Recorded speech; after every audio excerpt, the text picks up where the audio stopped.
Hello guys, তো আপনারা যদি কেউ নিরো টোকেন হোল্ড করতে চান তাহলে আপনারা হোল্ড করতে পারেন।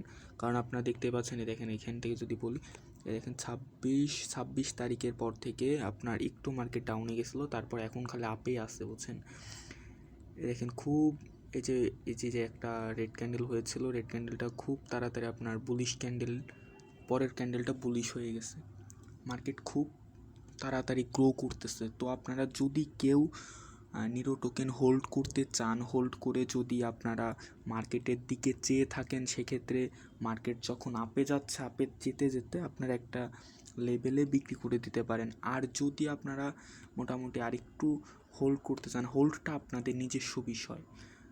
যত হোল্ড করবেন, যদি মার্কেট আপে থাকে সেক্ষেত্রে হোল্ড করে রাখাটা ভালো, কিন্তু যদি মার্কেটটা দেখেন যদি কখনো ডাউন হয়ে যায় তখন সেল করে দিবেন। তো এই ছিল আজকের ভিডিও। ধন্যবাদ সবাইকে।